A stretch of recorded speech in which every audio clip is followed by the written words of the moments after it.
اور وہ جو بھنگ کے گھوٹوں بھنگ کے دھووں میں مجلسیں پڑی جا رہی ہیں اور ادھر یزید مردود کے قصیدوں میں جو جلسے کیے جا رہے ہیں، ان دونوں اندھیروں کے درمیان یہ ہے سویرا اہل سنت و جماعت کا، یہ ہے فکر مستقیم، صراط مستقیم، حسینیت، ختم نبوت کا فیض اور دین برحق کے غلبہ کی تحریک۔ ایک طرف یہ بیان ہو رہا ہے کہ چیختے چلاتے سینہ کوٹتے ان کو گھسیٹا جا رہا تھا آگے، وہ جانا نہیں چاہتے نہیں تھے، یا پھر یہ کہ ان کو دھوکہ اس طرح وہ دھوکہ کھائے ہوئے تھے، انہیں پتہ ہی نہیں تھا کہ آگے کیا ہے،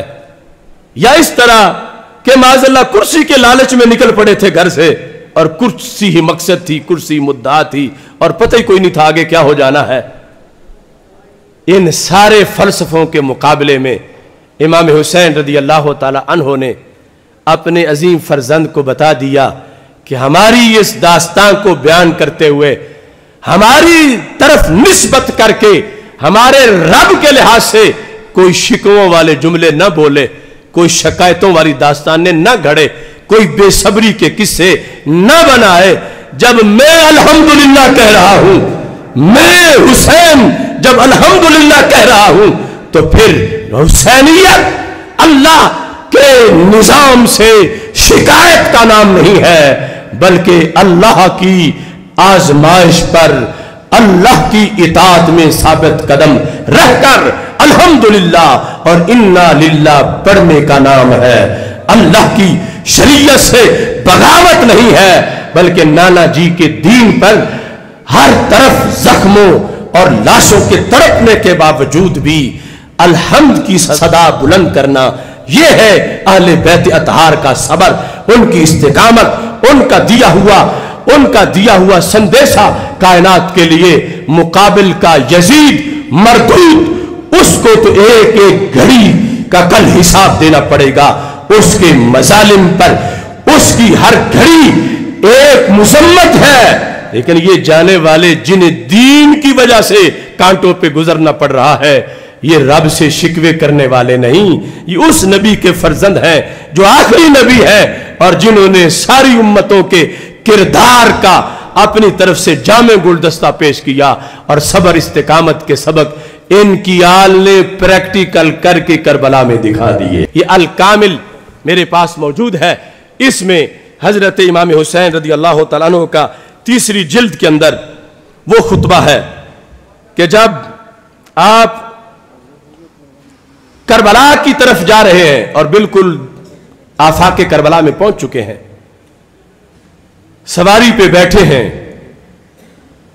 ثم قام الحسین الى رحلہ ثم سار لیلا، اپنے کجاوے کی طرف اٹھے، سواری میں بیٹھ گئے کجاوے میں،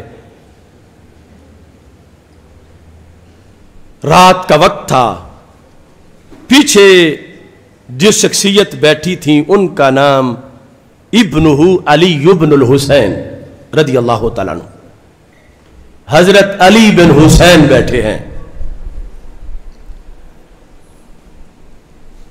فخفق برأسہ خفقۃ، تو جب شدید نیند کا معاملہ ہو تو اچانک بندے کو نیند آتی ہے، سر جھک جاتا ہے اور پھر فوراً جھٹکا لگتا ہے اور اٹھ جاتا ہے، تو یہ خفقہ تھا، یعنی اچانک نیند کے غلبے سے سر جھکا اور فوراً آپ نے سر اوپر اٹھایا۔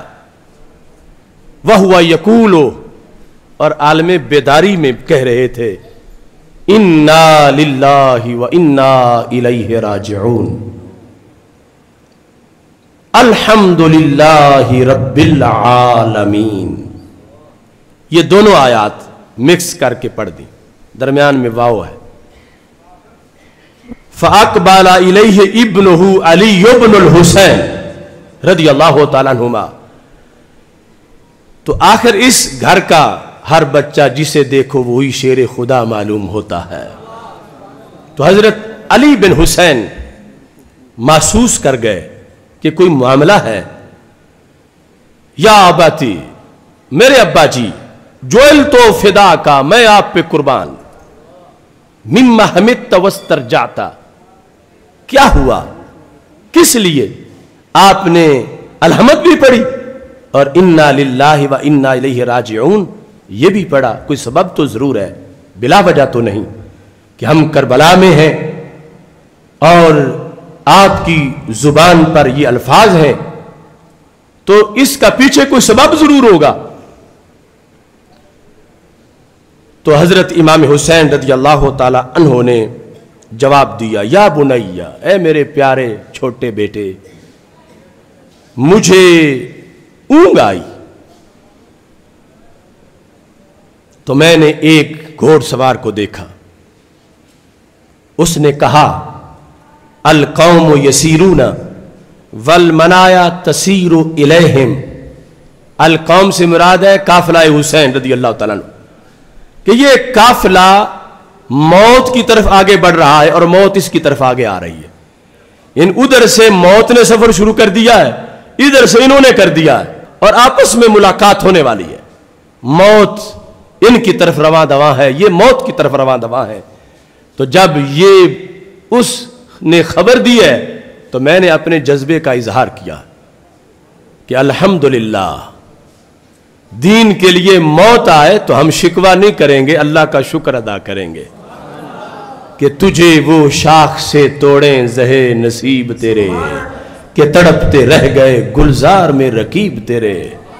ہر ایک کی جان کہاں رب قبول کرتا ہے، یہ تو خاص جانے ہیں جن کو رب قبول کرتا ہے. میں نے الحمد کی شکر کیا اور میں نے انا للہ و انا الیہ راجعون پڑھا کہ ہمارا اس میں کوئی احسان نہیں، اللہ کا فضل ہے، ہم اسی کے ہیں، اسی کی طرف جانے والے ہیں. یہ جواب دیا حضرت امام حسین رضی اللہ تعالی عنہ نے اپنے عظیم فرزند کو. علی بن حسین رضی اللہ تعالیٰ عنہ انہوں نے سوال کیا اور ہمارا مسئلہ حل کر دیا. وہ سوال نہ کرتے تو حسینی جواب کہاں سے آتا؟ ہم جیسے کروڑوں ان کی ایک سوچ کے کروڑ میں حصے کی چمک بھی نہیں پا سکتے. ہم سے آج یہ سوال ہو جاتا، امام علی بن حسین امام حسین سے کر رہے ہیں، تو ہمیں جواب نہ آتا.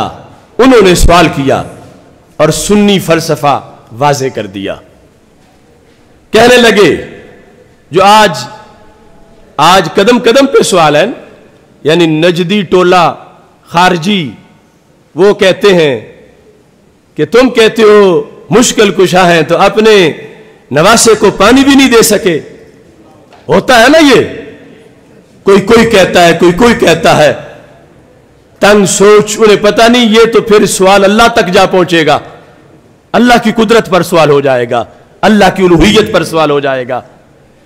تو امام علی بن حسین ہماری رہنمائی کے لیے انہوں نے سوال کر دیا. کہنے لگے، یا اباتے، میرے ابا جی،